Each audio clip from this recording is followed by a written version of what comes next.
નમસ્કાર વિદ્યાર્થી મિત્રો, સુપ્રભાત, જય ગુરુદેવ. શ્રી ન્યૂ શ્રદ્ધા વિદ્યાલય લીંબડીમાં આપનું હાર્દિક સ્વાગત છે. આપણે પ્રકરણ નંબર 4 પ્રાણી સૃષ્ટિનો અભ્યાસ છે તે પ્રકરણમાં આપણે અગાઉ 3 લેક્ચરનો અભ્યાસ કર્યો છે. આજે આપણે લાસ્ટ લેક્ચરમાં જણાવ્યા અનુસાર આજે આપણે જે અભ્યાસ કરવાનો છે તે છે સમુદાયોનો અભ્યાસ. તમામ સમુદાયો છે, સછિદ્રથી માંડી અને મેરુદંડી સુધીના સમુદાયો છે એનો આપણે અભ્યાસ કરવાનો છે. તો વિદ્યાર્થી મિત્રો, આજે આપણે એકદમ કોઈ ચિંતા કરવાની જરૂર નથી. એકદમ સહેલો અને સરળ મુદ્દો છે. તમામ સમુદાય છે તેના લક્ષણો યાદ રાખવાના છે. જેવી રીતે આપણે આવૃત બીજધારી, અનાવૃત બીજધારી, એકાંગી, દ્વિઅંગી અને ત્રિઅંગી વનસ્પતિઓના લક્ષણો યાદ રાખ્યા હતા, એવી જ રીતે આજે આપણે પ્રાણીઓના લક્ષણો યાદ રાખવાના છે અને સમજીને પ્રાણીઓ વનસ્પતિઓની સાપેક્ષે પ્રાણીઓ વધારે આપણને સહેલા પડતા હોય છે. તો ચાલો આપણે શરૂ કરીએ. આજનો મુદ્દો છે સમુદાય છિદ્રકાય. જો છિદ્રનો અર્થ થાય છે હોલ, એનો મતલબ થાય છે એક નાના સૂક્ષ્મ છિદ્રો આવેલા હોય છે. કાય એટલે એનું શરીર. તેના શરીર ઉપર ઘણા બધા સૂક્ષ્મ છિદ્રો આવેલા હોય છે. મેં અગાઉ તમને જણાવેલું કે આ છિદ્રોમાંથી એની શરીરમાં પાણી દાખલ થાય છે અને પાણી નીકળતું હોય છે. તો નીચે તમે અલગ અલગ સાયકોન એટલે કે વાદળીઓ તમે જોઈ શકો છો. અને પહેલાં સ્નાન વાદળી તરીકે ઓળખવામાં આવતી હતી. તો આપણે ધીમે ધીમે લક્ષણો સમજતા જઈએ છીએ.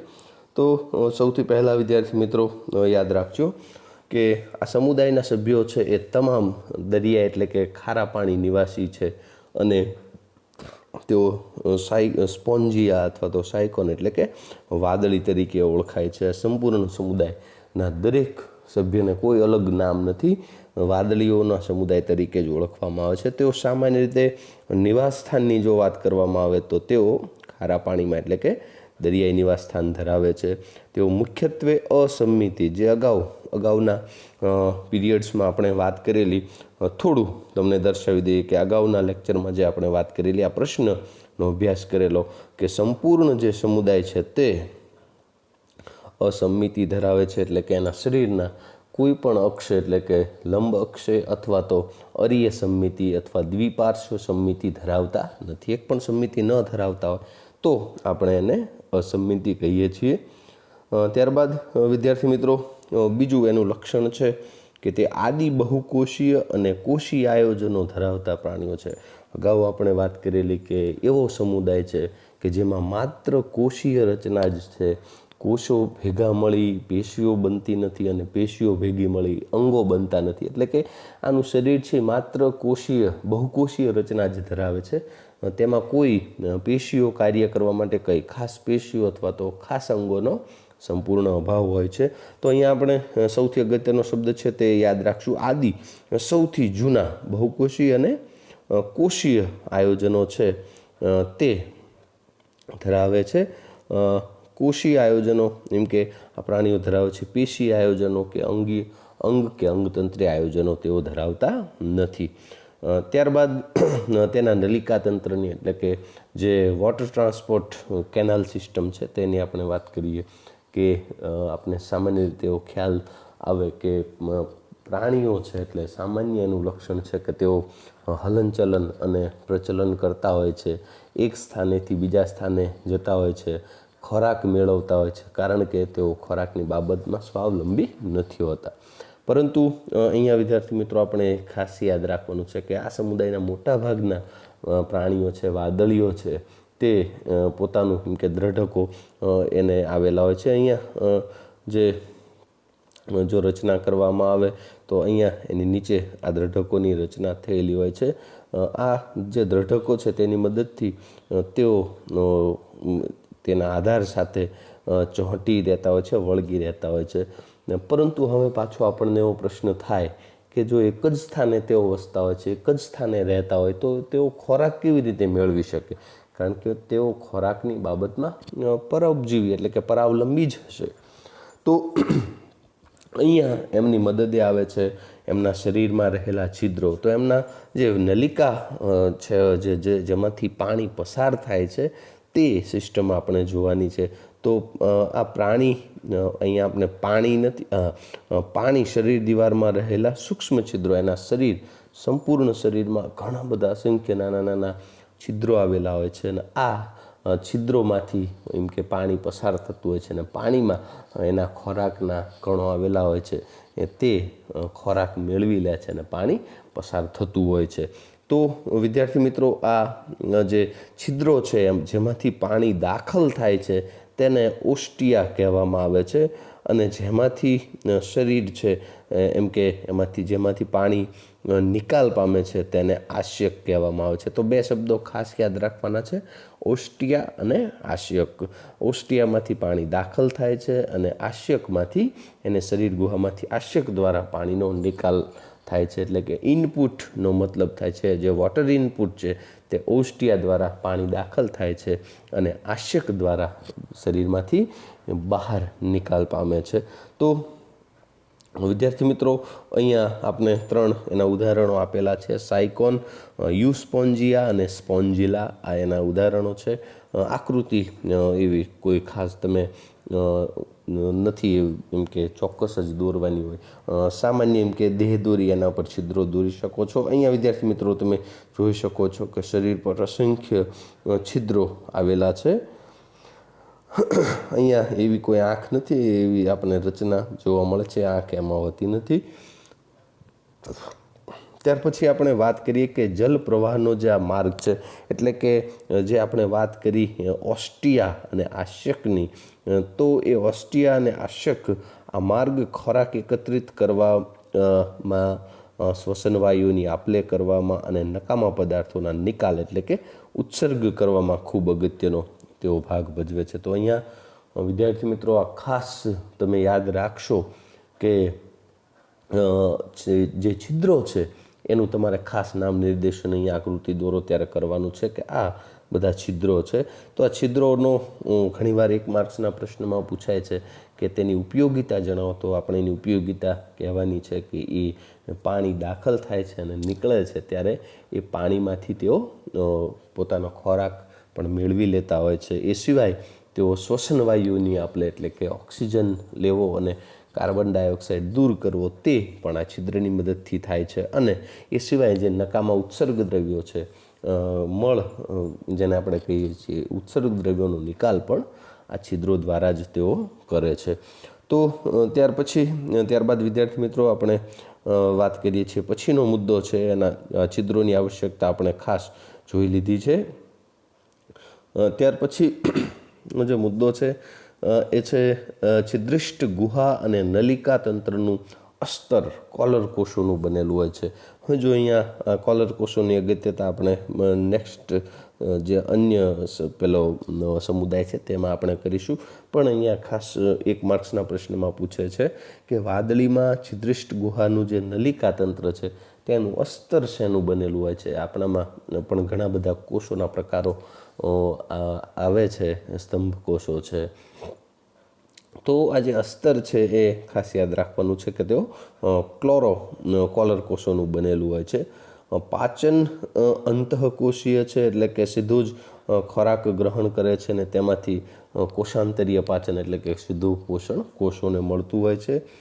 શરીર જેની હમણાં આપણે વાત કરી કે દ્રઢાઓ, એનામાં સ્પેસિક્યુલ્સ હોય છે કે જે આધાર સાથે જે સ્પોન્જિનના રેસાના બનેલા અંતઃકંકાલ દ્વારા આધાર પામે છે. જેવી રીતે આપણામાં વિદ્યાર્થી મિત્રો કે સ્નાયુઓને આધાર આપણા અસ્થિતંત્ર એટલે કે આપણા હાડકાં આપે છે, એવી રીતે વાદળીમાં તેમને એક આધાર આપે છે એ દ્રઢાઓ હોય છે. અને આ દ્રઢાઓ છે એ સ્પોન્જિનના રેસાની બનેલી હોય છે.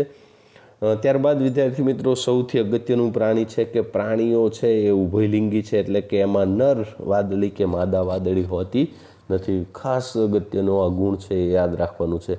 જેવી રીતે અળસિયામાં પણ આવું જ હોય છે કે તમે નર અળસિયું કે માદા અળસિયું ન કહી શકો. એ અળસિયું પોતે નર પણ છે અને પોતે જ માદા છે, એટલે કે એની પાસે અંડકોષ પણ છે અને શુક્રકોષ પણ છે. એવી જ રીતે જે આ વાદળીઓ છે તેઓમાં લિંગભેદ જોવા મળતો નથી, એટલે કે નર અને માદા એવો સ્પષ્ટ ભેદ જોવા મળતો નથી. જ્યારે આ સ્પષ્ટ ભેદ જોવા ન મળતો હોય ત્યારે તેને ઉભયલિંગી પ્રાણી કહેવામાં આવે છે.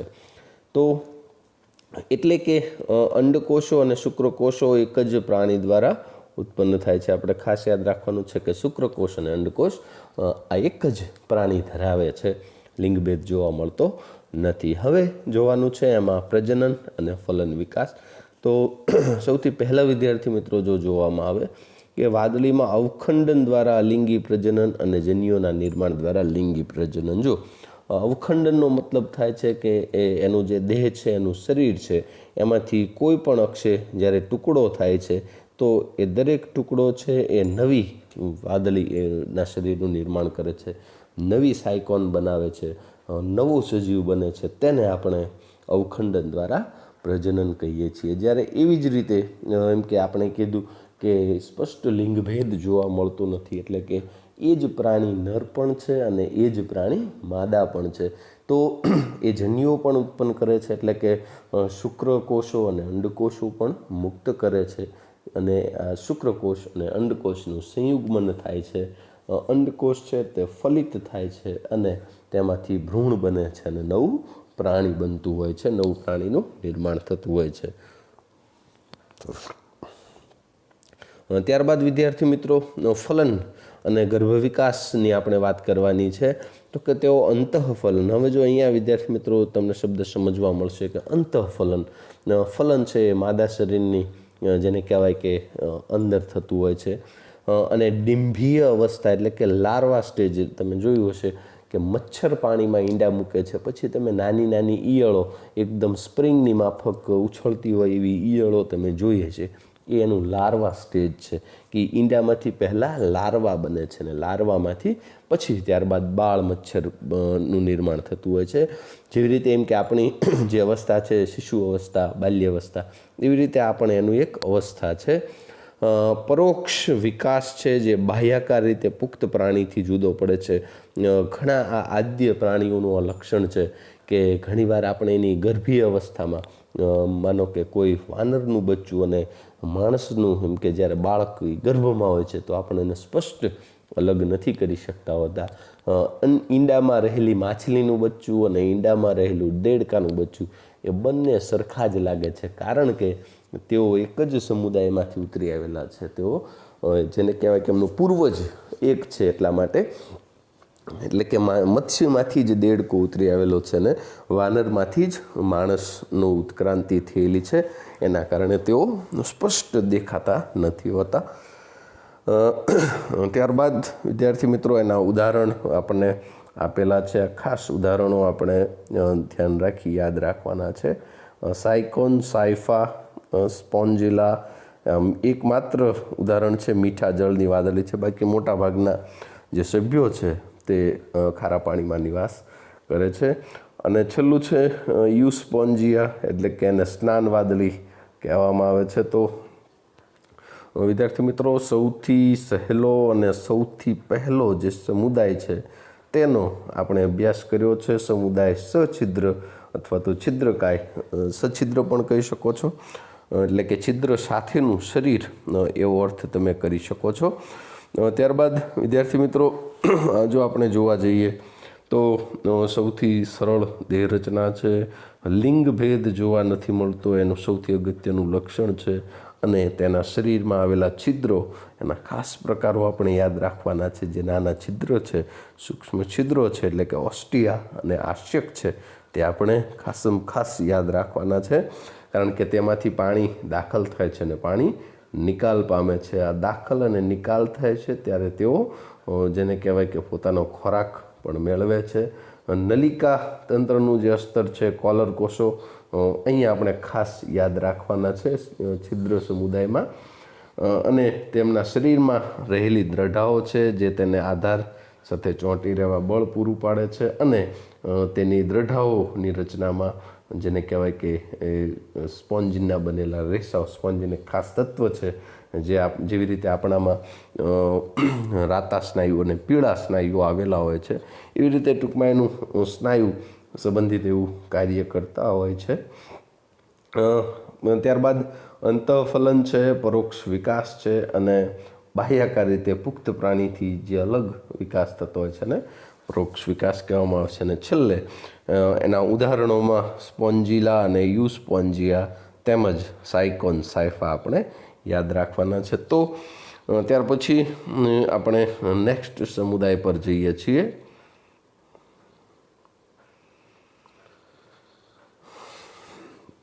હા, અંતઃકોષીય અને બાહ્યકોષીય પાચન વચ્ચેનો સ્પષ્ટ ભેદ જણાવો.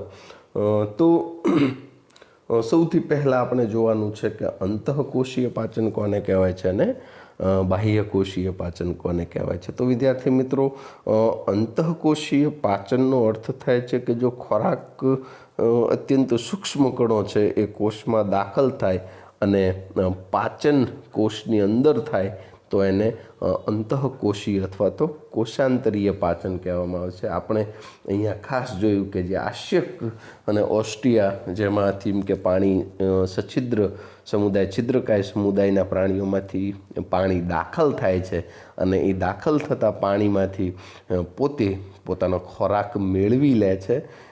એ રચના છે એના માટે એમને એમ કે આંતરકોષીય પાચન શબ્દ વાપરેલો છે. એટલે કે જે ખોરાકના નાના નાના સૂક્ષ્મ કણો છે એ સીધા જ કોષમાં દાખલ થાય છે અને આ પાચન છે, પાચનની ક્રિયા છે કોષની અંદર જ થાય છે. એટલા માટે એને કોષાંતરીય પાચન કહેવામાં આવે છે. ને એનું ઉદાહરણ હમણાં જ આપણે અભ્યાસ કર્યો એટલે આપણે ખાસ યાદ હશે કે સછિદ્ર સમુદાય એટલે કે છિદ્રકાય સમુદાયમાં આ રીતે પાચન થતું હોય છે. ત્યારબાદ વિદ્યાર્થી મિત્રો બીજું છે કે બાહ્યકોષીય પાચન કોને કહી શકાય કે જો પ્રાણીમાં પાચનની જે ક્રિયા છે પ્રાણીના શરીરમાં થાય, એટલે કે એમાં પાચક રસો કોષોની બહાર નીકળે અને પાચન કોષોની બહાર થતું હોય તો એને બાહ્યકોષીય પાચન કહેવાય છે. આપણને ખ્યાલ છે મેરુદંડી પ્રાણી આપણે છીએ તો આપણામાં શું બને છે કે આપણે મુખ દ્વારા ખોરાક ગ્રહણ કરીએ છીએ, ત્યારબાદ તેઓ સીધું એમ કે કંઠનળી, અન્નનળી અને જઠરમાં પહોંચે છે અને જઠરમાં જઠર રસનો સ્ત્રાવ થાય છે, મંદ HClનો એમાં સ્ત્રાવ થાય છે, ખોરાક એસિડિક બને છે. ત્યાર પછી એ એસિડિકતા ઘટાડવા માટે થઈ યકૃતમાંથી યકૃત અને પિત્તરસનો સ્ત્રાવ થાય છે. એટલે કે યકૃત અને સ્વાદુપિંડ ગ્રંથિના સ્ત્રાવ થાય છે. આ બધા જે સ્ત્રાવ થાય છે તેને આપણે સામૂહિક રીતે પાચક રસો તરીકે ઓળખીએ છીએ. અને આ પાચક રસો છે એ બધા એમ કે મળતા જાય છે અને છેલ્લે આપણા આંતરડામાં પહોંચે છે. એટલે કે સીધું કોષને મળતું નથી. પછી આંતરડામાંથી નાના આંગળી જેવા પ્રવર્ધો જેને આપણે રસાંકુરો કહીએ છીએ એ રસાંકુરોમાંથી એમ કે શોષણ થાય છે ને પછી આપણા જે કોષો છે, રુધિર કોષો છે તેને મળે છે અને છેલ્લે રુધિરને મળે છે. સીધું એમ કે આપણે લોહીમાં ખોરાક મળતો નથી. નહીં તો એવું શું બને વિદ્યાર્થી મિત્રો કે ચાલો ભાઈ દૂધનું ઇન્જેક્શન મારો, ઘીનું ઇન્જેક્શન મારો, શાકભાજીના રસનું ઇન્જેક્શન મારો, એવું થાત. જેનાથી શું થાત કે સીધા તો આપણું એમ કે કોષાંતરીય પાચન કહેવાત. પણ આપણું છે એ બાહ્ય કોષીય પાચન કહેવાય છે, જે એમ કે છિદ્રકાય સમુદાય સિવાયના તમામ પ્રાણીઓમાં આવું જ જોવા મળતું હોય છે.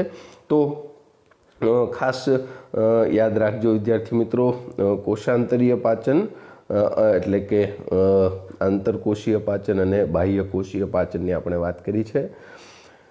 તો ઉદાહરણમાં ખાસ યાદ રાખવાનું છે કે છિદ્રકાય સમુદાય માત્ર સછિદ્ર સમુદાયમાં જ કોષાંતરીય પાચન જોવા મળે છે. બાકી તમામ સમુદાયો છે તેમાં બાહ્યકોષીય પાચન જ જોવા મળે છે. તો આ એક ટૂંકો પ્રશ્ન છે અને મોસ્ટ આઈએમપી પ્રશ્ન છે. ત્યાર પછી વિદ્યાર્થી મિત્રો નેક્સ્ટ આપણા પ્રશ્ન પર જોઈએ. તે પણ અત્યંત નાનો પ્રશ્ન છે. સીધો અને પરોક્ષ વિકાસનો મતલબ શું થાય છે? આ ખાસ સમજવા જેવું છે વિદ્યાર્થી મિત્રો, અને ખાસ આ જેટલા નાના છે એટલા યાદ રાખવા અગત્યના છે. તો ખાસ યાદ રાખજો તમે.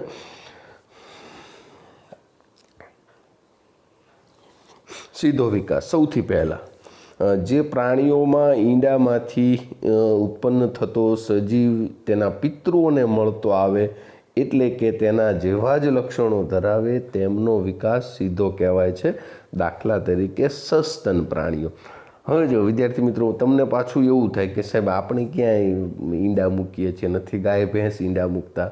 પણ તમને એક ખ્યાલ આપું કે આપણું જે અંડકોષ છે, સસ્તન પ્રાણીઓ, સસ્તનનો મતલબ થાય છે કે જે સ્તનધારી પ્રાણીઓ છે, જે સ્તન ગ્રંથિ ધરાવે છે.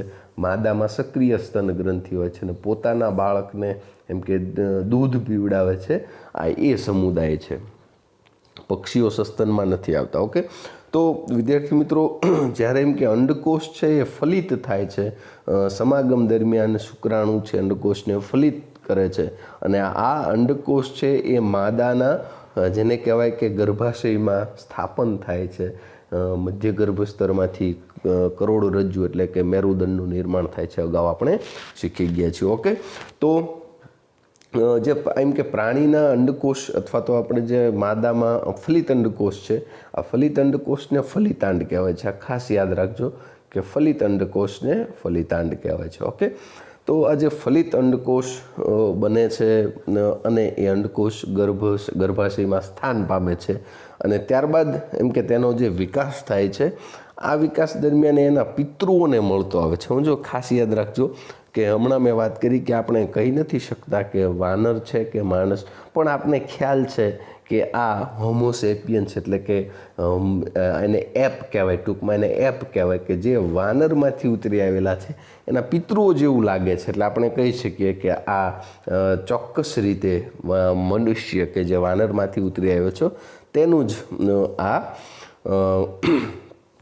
એનું બચ્ચું છે એવું કહી શકાય છે. એટલે આપણે સીધું જ અહીંયા યાદ રાખવાનું છે કે સીધો વિકાસ કોને કહેવાય છે, કે જે પ્રાણીઓ એના ફલિતાંડમાંથી ઉત્પન્ન થતો જે સજીવ છે તેમાંથી એમ કે તેના પિતૃઓને મળતો જો આવતો હોય તો આપણે એને સીધો વિકાસ કહીએ છીએ. દાખલા તરીકે એનું ઉદાહરણ પાછું આપણે ખાસ યાદ રાખવાનું છે કે સસ્તન પ્રાણીઓમાં એવું હોય છે.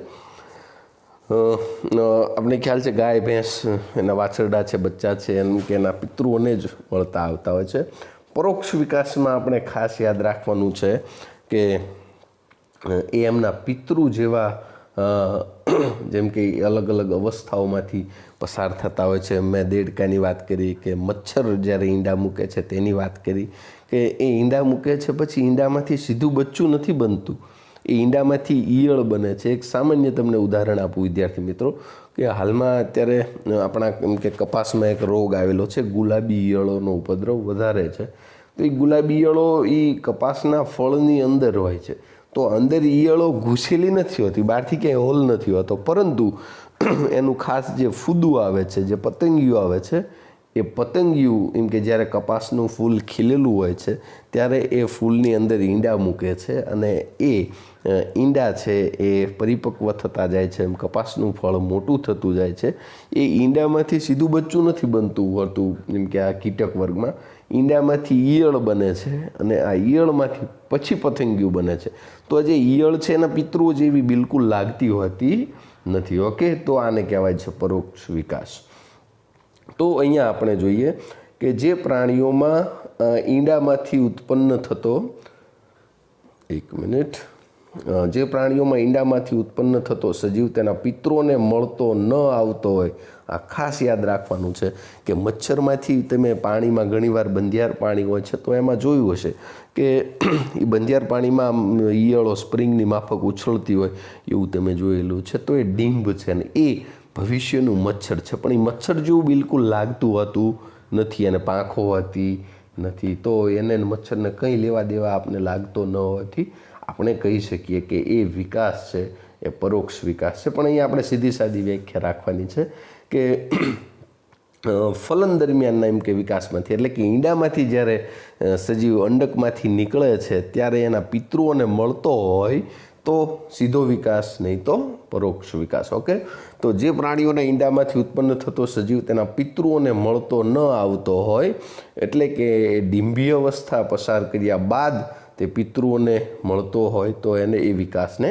પરોક્ષ વિકાસ કહેવામાં આવે છે. દાખલા તરીકે જો અહીંયા આપણા માટે જે મેં તમને પતંગિયા, ફૂદા અને મચ્છરના ઉદાહરણ આપ્યા, એ બધા સંધિપાદ સમુદાયના હતા. અને આવું સછિદ્ર સમુદાયમાં પણ જોવા મળે છે. અને બીજો સમુદાય આપણે જે દેડકાની વાત કરી તેમાં પણ આવું જ જોવા મળતું હોય છે. તો વિદ્યાર્થી મિત્રો, અહીંયા જે આપણે વાત કરી છે સીધો અને પરોક્ષ વિકાસ, તો અહીંયા કદાચ તમને એવું પણ પૂછે કે સીધો અથવા તો પરોક્ષ ગર્ભ વિકાસ વર્ણવો, તો તમારે આ જ પ્રશ્ન લખવાનો છે. ટૂંકમાં પોતાના પિતૃઓને મળતો હોય બચ્ચાની અવસ્થા, એમ કે ઈંડામાંથી બહાર નીકળે ને તરત જો એના પિતૃઓને મળતી એ રચના હોય તો આપણે એને સીધો વિકાસ કહીએ છીએ. અને જો પિતૃઓને મળતી ન આવતી હોય તો એ ડિંભીય અવસ્થા હોય તો આપણે એને પરોક્ષ વિકાસ તરીકે ઓળખીએ છીએ. ખાસ એના યાદ રાખવાના છે, આમાં સીધો વિકાસ છે એ માત્ર સસ્તન વર્ગમાં જ હોય છે. બાકીના તમામ સમુદાયો છે એ એમ કે પરોક્ષ વિકાસ ધરાવે છે. તો સૌથી આપણો જાણીતો શબ્દ છે લેટેસ્ટ એન્ડ અપડેટેડ જે સમાજ છે, જે સમુદાય છે, તે છે સસ્તન વર્ગના પ્રાણીઓ, એટલે કે જે સ્તન ગ્રંથિ ધરાવે છે, જે પેરેન્ટલ કેર એનું એક લક્ષણ છે કે જે પોતાના બચ્ચાને દૂધ પાય છે. એમનામાં એક ખાસ લક્ષણ હોય છે, એક ગુણ હોય છે કે તેઓ પોતાના બચ્ચાની કાળજી રાખતા હોય છે. જો વિદ્યાર્થી મિત્રો, માછલી કરોડોની સંખ્યામાં ઈંડા મૂકે છે. એક સાલ્મન માછલી છે કે જે 24 કરોડ ઈંડા મૂકે છે એક જ વખતમાં, પણ એ પોતાના બચ્ચાને ઓળખતી નથી. એની સાથે કોઈ એમ કે એ કોઈ એટેચમેન્ટ ન હોઈ શકે, પણ તમને ખ્યાલ હશે કે પ્રાણીઓ, પક્ષીઓ, ટૂંકમાં જે સસ્તનો છે એ ખાસ પોતાના બચ્ચાને ખૂબ ચાહે છે, પોતાના બચ્ચાને પ્રેમ કરે છે, પોતાના બચ્ચાને રાખે છે. આ એનું ખાસ ગુણ છે. એટલે કે પ્રકૃતિએ, કુદરતે એનામાં એક ગુણ મૂકેલો છે લાગણીનો, કે સસ્તન વર્ગનું દરેક પ્રાણી છે એ પોતાના બચ્ચાને ખૂબ ચાહે છે અને દૂધ પાય છે. એટલે એક લાગણીનો, એક પ્રેમનો સંબંધ પોતાના સંતાન સાથે જોડાયેલો છે. તમે ઘણીવાર જોયું છે કે કૂતરી પોતાના ગલુડિયા માટે એમ કે લોકોને એની રક્ષણ માટે કરડવા દોડતી હોય છે.